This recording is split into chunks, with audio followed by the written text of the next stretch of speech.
Marathon Swim Shorts is brought to you by Intrepid Water. Are you ready to start swimming places? Connect with like-minded swimmers in our virtual group coaching program to learn everything you need to know to complete your next big swim.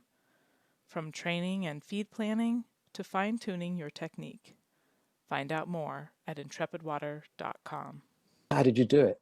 And this is what took me a few weeks to process, because I wanted answers. How did I get there? Was it an accident, or did I really do something extraordinary? And I didn't do anything extraordinary within the swim. What I did is that I got rid of the demons. And I realized a few weeks later that the inhibitor for me was that I was afraid, and like very afraid.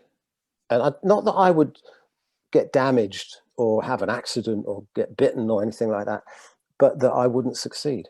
And that fear of not succeeding drained me of so much mental energy that I was, doesn't matter what I'd fueled myself with, I hadn't fueled the mind, you know.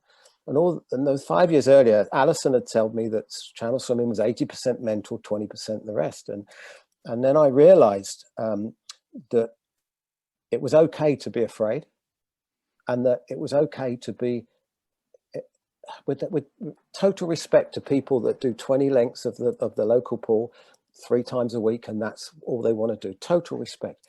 But I wasn't doing that. I was trying to swim the English Channel. And I have a feeling that if you use a tennis comparison, I have a feeling that in elite tennis players, if you said to an Australian, a French, or an American tennis player, of the 4 grands, which would you have? I reckon they'd say Wimbledon, because that's the one that's the most prestigious. If they can get others as well, fine. It's the same with the Channel. The Channel is not the hardest open water swim. The North Channel, Ireland to Scotland or Scotland to Ireland, is harder because of the cold and the jellies, but it's the most prestigious one. And once I set my stall out that I wanted to do it, I just had to find out how.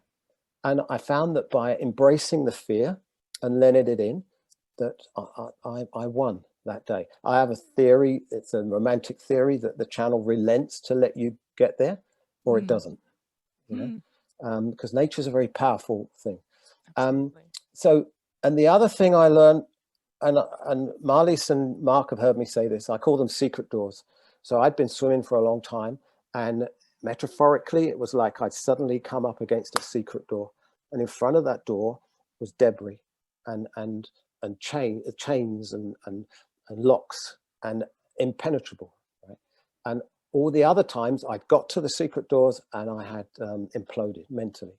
And again, I didn't process till afterwards, but I hit many of those on that successful swim, but I crashed through them. And I cast them asunder, if you like, you know, the broken, that's it, they're off the hinges. And if you think 50 meters before, pardon my expression, but I'm dying on my ass, right? I can't see how I can swim another stroke, never mind continue to prevail. And so what's changed? 50 meters past the secret doors, I'm still exhausted, I'm still tired, but I'm swimming better by my standard of swimming. I'm swimming better because something's happened here.